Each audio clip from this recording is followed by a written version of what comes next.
Olá, inscritos! Como é que vocês estão? Estamos aqui de volta no canal Palavra Viva! Muito bem, já fazia tempo que nós não postávamos nenhum conteúdo aqui no canal Palavra Viva, desde o ano passado, por questão de tempo e etc. E a gente também estava produzindo conteúdo lá no canal MQ Podcast, que o link está aqui na descrição, vocês também podem lá acompanhar nossos podcasts. Mas esse ano, 2023, nós vamos dar início aí uma série de conteúdos aqui também no canal Palavra Viva, diferente, né, daquilo que nós produzimos lá no MQ Podcasts. E esse ano nós vamos iniciar, a minha intenção é até chegarmos aí o fim de 2023, com a ajuda de Deus, produzir aí um conteúdo em torno do Evangelho segundo escreveu Marcos. O Evangelho segundo escreveu Marcos. Em algum momento, vocês que são inscritos aqui do nosso canal, lá do comecinho, eu já havia começado uma série no Evangelho de Marcos, mas havia parado, e eu retirei aqui do canal esses vídeos, eles estão ocultos, vocês não podem ver. Mas nós vamos recomeçar, né? Eu começarei novamente, do início, essa série de exposições que nós faremos pelo livro do Evangelho de Marcos. Com a ajuda de Deus, vamos nos aprofundar, como já fizemos aqui, vocês têm aí acesso à exposição que fizemos, por exemplo, no livro de Romanos, né, na carta de Paulo aos Romanos, fizemos do livro inteiro de Romanos, e agora nós vamos fazer no Evangelho de Marcos, conhecendo cada aspecto da vida e ministério de Jesus, e eu creio que será muito abençoador. E eu quero que você então programe aí na sua agenda, toda semana, será um vídeo por semana, de uns 30, 40 minutos, né, dependendo a extensão do tema que nós iremos tratar. E eu gostaria muito que você agendasse aí toda segunda-feira, a partir das 19 horas, toda segunda-feira, a partir das 19 horas, nós estaremos colocando aqui, disponibilizando aqui para vocês esse conteúdo da exposição bíblica no Evangelho de Marcos. Mas para isso eu quero que vocês curtam aí esse vídeo, compartilhe, comente, porque quando vocês fazem isso, vocês nos ajudam bastante. E, obviamente, inscreva-se no canal, ative o sininho para você não perder nada daquilo que nós temos produzido aqui e para que nós possamos também, com a ajuda de Deus, alcançar mais pessoas. Nosso canal aqui já tem 222 inscritos, né? O canal MQ Podcast está quase chegando a 300 inscritos e nós queremos chegar aí pelo menos a 1000 inscritos, né? Mais pessoas sendo alcançadas aí para a glória de Deus. Então, vamos rodar aí a nossa vinheta aí, né? Que já estava com saudade de chamar a nossa vinheta, para nós darmos início aqui à exposição de hoje, falando um pouco sobre a introdução ao Evangelho de Marcos, conhecendo esse livro e conhecendo o autor também desse livro, as implicações para nós e daquilo que nós vamos meditar ao longo desse ano.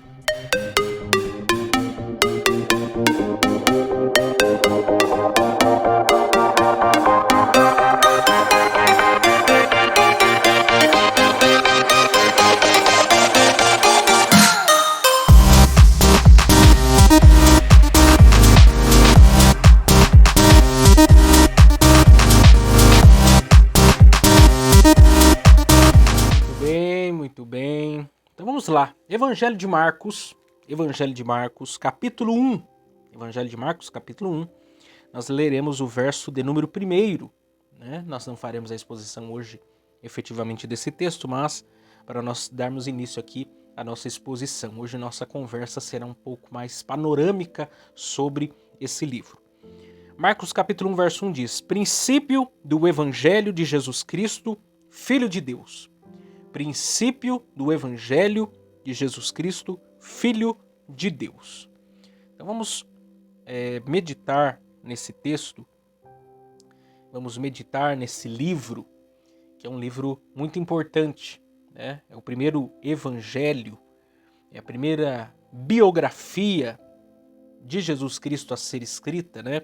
Aqui por João Marcos, o seu autor, e então nós vamos levantar aqui algumas perguntas e buscar respondê-las nessa exposição, nessa nossa primeira fala desse livro.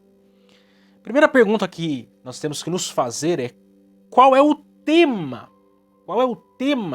geral do livro de Marcos, né, do Evangelho de Marcos? E o tema é tratar Jesus como o servo vitorioso. Jesus aqui no Evangelho de Marcos, é tratado como o servo vitorioso. Qual que é o versículo-chave? O versículo-chave está em Marcos capítulo 10 e o verso de número 45, que diz: porque o Filho do Homem também não veio para ser servido, mas para servir e dar a sua vida em resgate de muitos. Então esse é o texto-chave aí do livro de Marcos, do Evangelho de Marcos, que vocês podem anotar aí em Marcos 10, 45.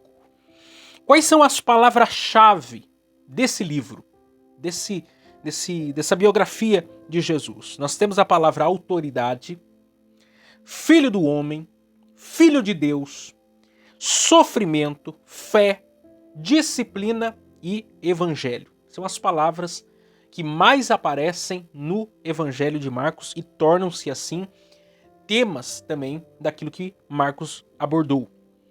Qual que é a divisão geral do livro? Todo livro ele é dividido, né? Ele tem partes, ele tem assuntos. E o Evangelho de Marcos ele é dividido em 4 ou em 5 partes. Isso vai depender de cada comentarista bíblico, de cada estudioso da matéria. E eu preferi ficar com aquele que dividiu em 5 partes o Evangelho de Marcos. A primeira parte é o prólogo, né, a identidade do servo Filho de Deus, que começa no capítulo 1, verso 1, e vai até o versículo de número 13 do mesmo capítulo. A segunda parte são as palavras e atos iniciais do servo, isto é, Marcos capítulo 1, verso 14, a Marcos capítulo 8, verso de número 30. E aí nós temos a terceira parte, que é a jornada do servo até a cruz, que inicia-se em Marcos capítulo 8, verso 31, e vai até Marcos capítulo 10, verso de número 52. Nós temos a quarta parte, o ministério e a morte do servo em Jerusalém, que inicia-se em Marcos capítulo 11, verso 1, e vai até Marcos 15, 47, e a quinta parte, que é o epílogo, o vivo e vitorioso servo filho, né, que é Marcos capítulo 16, versos de número 1 a 20. Essas são as 5 partes do Evangelho de Marcos. Mas vamos lá, quem é o autor do Evangelho de Marcos? É bem sugestivo, né? Se o Evangelho é segundo Marcos, nós, obviamente, partimos do pressuposto que o seu autor seja Marcos. No caso aqui, João Marcos, né? João era o seu nome hebraico e Marcos o seu nome romano. Embora quando você vai pesquisar, você vai pegar um comentarista, por exemplo, teólogos liberais, sempre colocam em dúvida a questão da autoria dos seus autores, dos livros da Bíblia, porque querem colocar em descrédito a palavra de Deus. Mas nós ficamos com a posição de que, de fato, é João Marcos o autor do Evangelho de Marcos. E é interessante porque acredita-se, e você só vai encontrar esse episódio no Evangelho de Marcos, lá no capítulo 14, versos 51 e 52, que é retratado lá, contado lá sobre um jovem, né, que estava coberto por um lençol e na noite em que Jesus foi capturado pelos romanos, em que os romanos o levaram para ser interrogado e etc., esse jovem aparece, né, e ainda tiram o lençol dele, ele corre lá e é um episódio que fica retratado. E tudo indica o quê? Que esse personagem é o próprio João Marcos. Porque lembrando que Jesus, né, realizou a última ceia no cenáculo, e aí nós vamos ver mais pra frente que esse cenáculo posteriormente será o primeiro endereço da igreja cristã, e que era, consequentemente, a casa de uma das Marias, que era a mãe de João Marcos. Então, provavelmente à noite, diante daquele tumulto, João Marcos se levanta, vai ver o que está acontecendo, e esse episódio fica registrado no seu evangelho, um testemunho dele mesmo a respeito de Cristo. Mas eu continuo perguntando, afinal de contas, quem que é, né? Ou quem que era João Marcos, e o que nós podemos aprender aí com a sua biografia de vida, né? Porque é um personagem de suma importância no Novo Testamento. Primeiro aí, João Marcos, como eu já adiantei para vocês aqui, ele era filho de uma das Marias que seguiam a Jesus e que também hospedava em sua casa uma igreja. Então essa Maria aqui era uma mulher rica, né? Lá em Atos capítulo 12, verso 13, diz que ela tinha uma criada chamada Rode, vocês devem estar lembrados dela, aquela que atendeu Pedro, né? A igreja estava orando por Pedro, Pedro havia sido preso, e ele aparece, porque o anjo do Senhor o havia libertado das cadeias, e Rode é aqui atende a porta, dizendo, Pedro está à porta, o povo não acreditava. Orando para que ele fosse liberto, não acreditaram quando isso aconteceu. E Maria foi quem aí concedeu o espaço também da sua casa para que fosse realizada a última ceia. Você encontra isso lá em Marcos, capítulo 14, verso 15. Sem contar que ela também era uma das seguidoras de Jesus Cristo aí.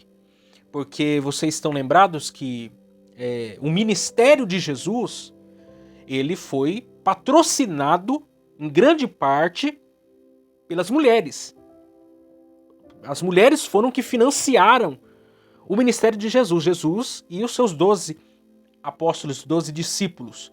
Então imagine toda a infraestrutura, logística e questões financeiras que eram necessárias para sustentar esses 12 homens em viagens o tempo todo. Então tinha uma equipe ali e foram as mulheres que atuaram. Isso é interessante porque na Reforma Protestante isso também aconteceu.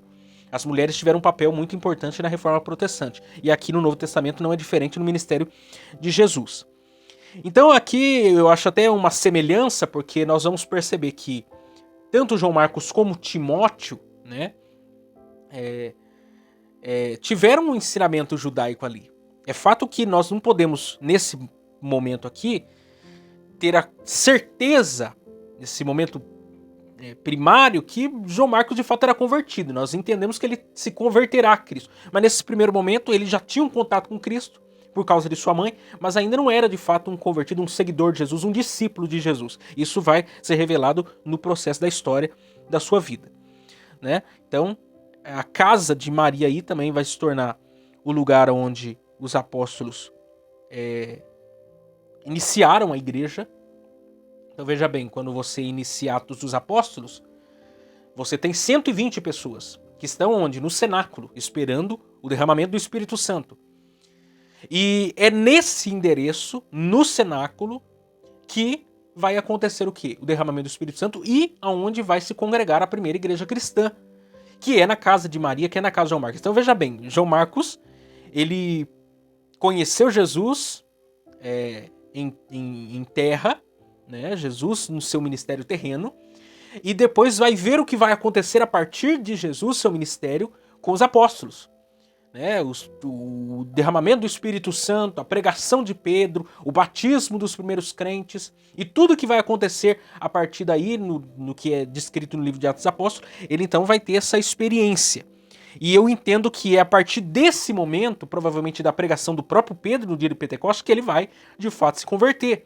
Porque quando você lê lá 1 Pedro 5, verso 13, o apóstolo Pedro diz: "E meu filho Marcos", ou seja, Pedro tinha João Marcos como seu filho na fé.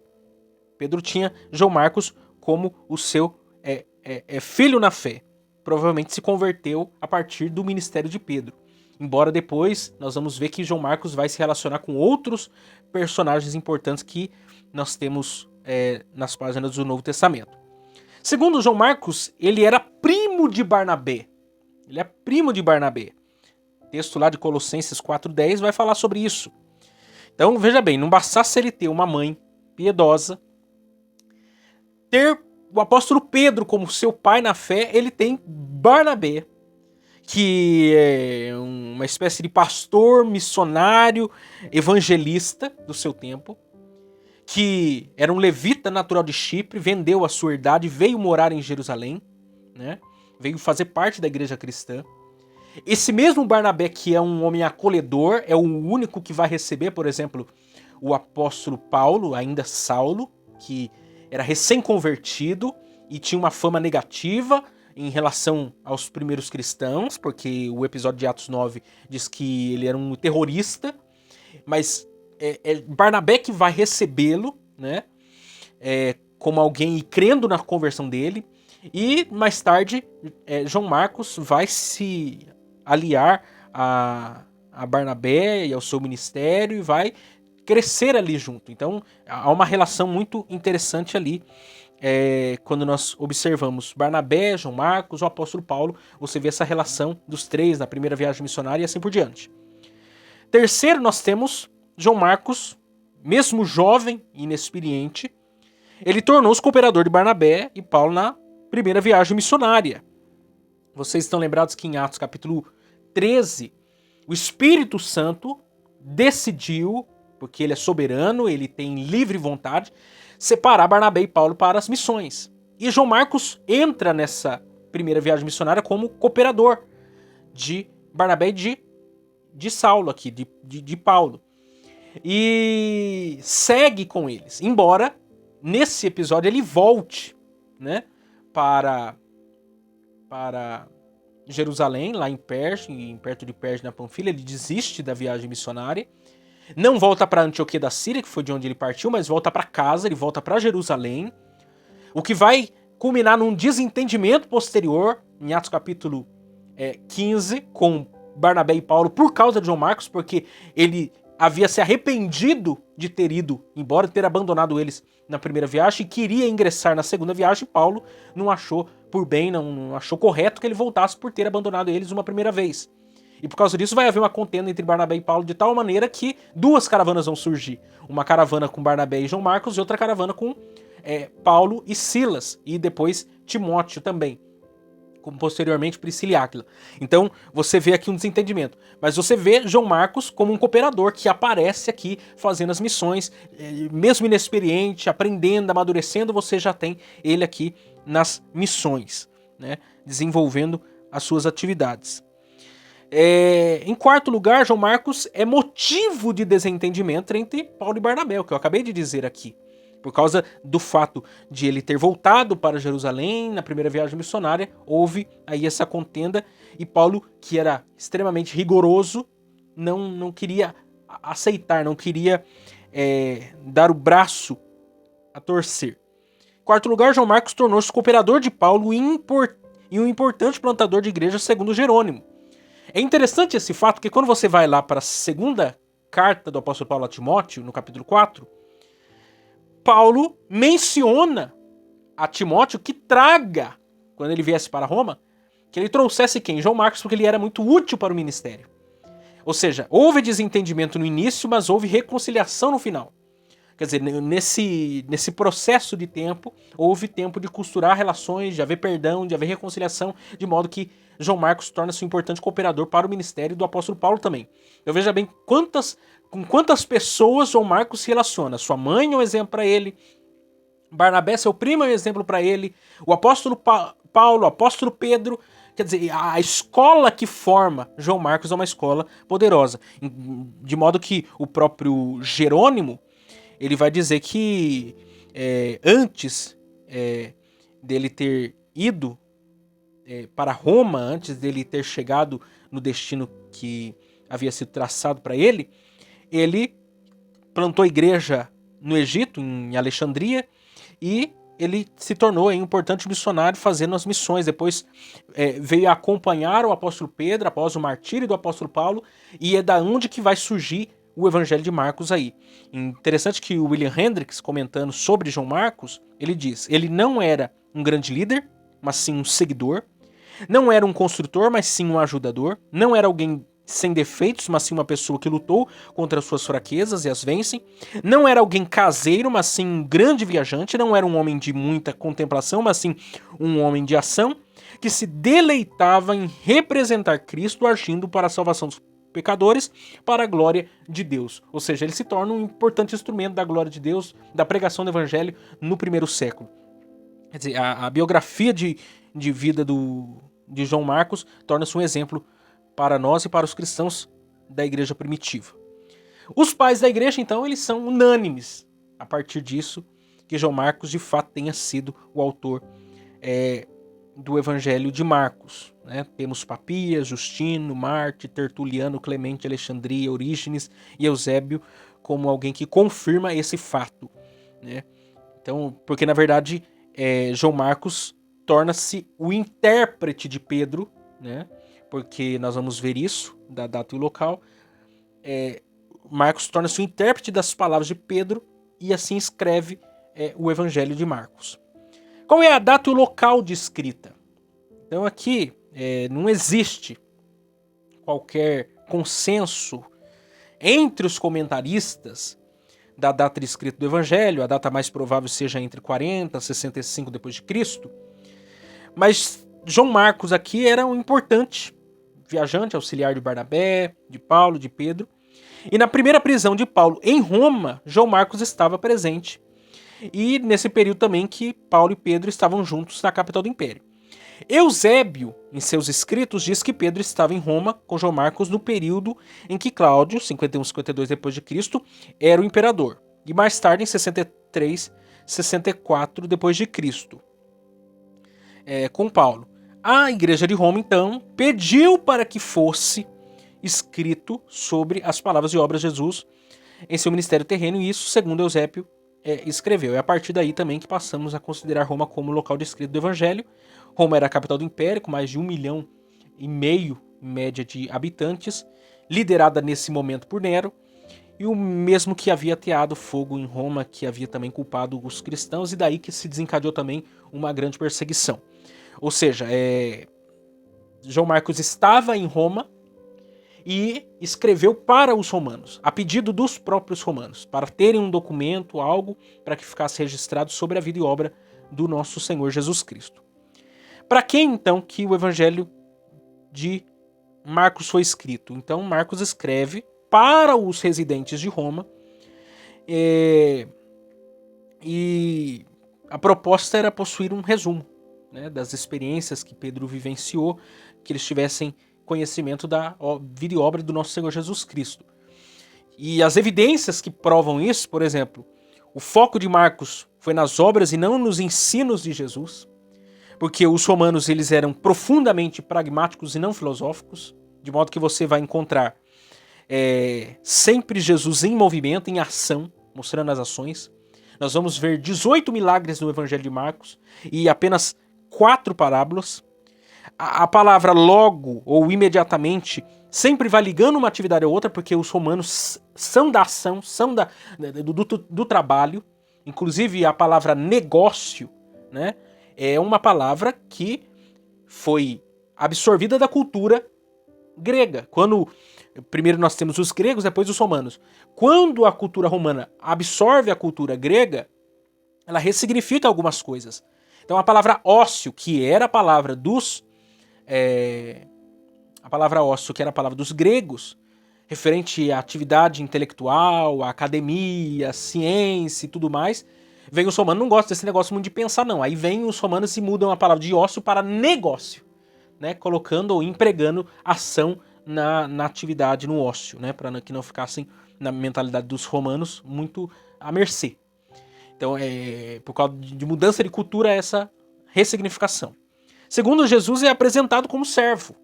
Porque quando você lê o Evangelho de Marcos, por exemplo, você não vê genealogia. Servo não tem genealogia. Jesus é apresentado como servo sofredor, né? E o servo não tem genealogia. E o Império Romano, ele possuía muitos escravos, né? Então você está escrevendo para um povo servil, povo simples. Então você vê a objetividade e a clareza de Marcos diante a isso. Terceiro, no Evangelho é explicado os termos judaicos e os costumes judaicos.